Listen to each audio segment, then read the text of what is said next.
अर्जुन कोटा की सड़कों पर चलता है। उसका चेहरा गंभीर संकल्प के साथ उकेरा गया है। अर्जुन कान पर फोन लगाए हुए है। उसके शब्द हवा में भारी लटक रहे हैं। हाँ, मैं कोटा पहुंच गया हूं। उसकी आवाज में तीव्रता से कसावट आती है जब वह घोषणा करता है, किरण का मामला, कुछ तो गलत है।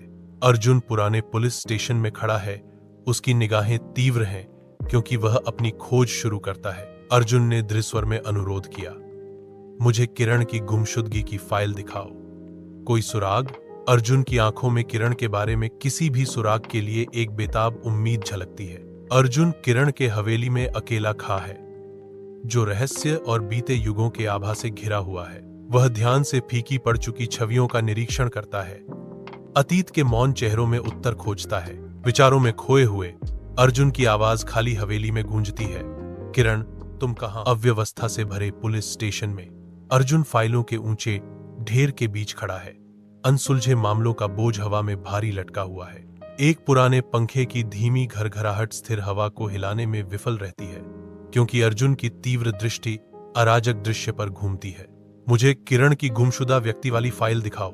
कोई सुराग? अर्जुन की आवाज चुप्पी को चीरते हुए अनसुलझे रहस्यों के ढेर से जवाब मांगती है। अर्जुन किरण के हवेली के सामने खड़ा है।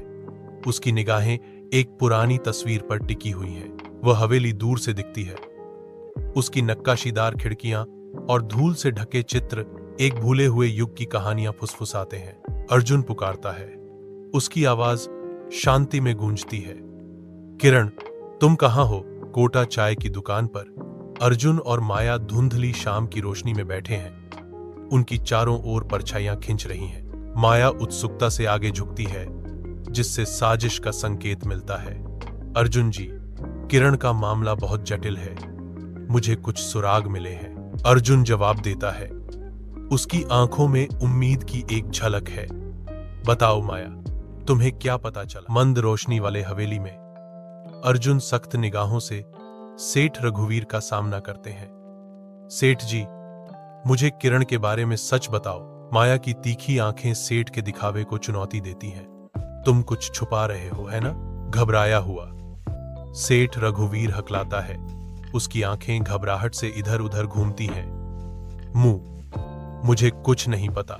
रात के अंधेरे में अर्जुन और माया सावधानीपूर्वक सेठ रघुवीर को चंबल नदी के किनारे एक छायादार आकृति से मिलते हुए देखते हैं। सेठ की चालाकी भरी आवाज शांति को चीरती हुई, सब कुछ तैयार है, जल्दी करो।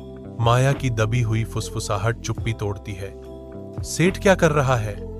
अर्जुन सख्ती से जवाब देता है, चुप रहो, चलो देखते हैं। धुंधली रोशनी वाले गोदाम में अर्जुन रघुवीर का सामना करता है। उसे अटूट संकल्प के साथ घेर लेता है। अर्जुन के आगे बढ़ने पर रघुवीर डर से पीछे हट जाता है। उसकी चीखें गुफा जैसी जगह में गूंजती हैं। किरण एक कुर्सी से बंधी हुई उम्मीद की लहर के साथ देखती है जब अर्जुन घोषणा करता है, बस अब कोई बहाना नहीं सेठ,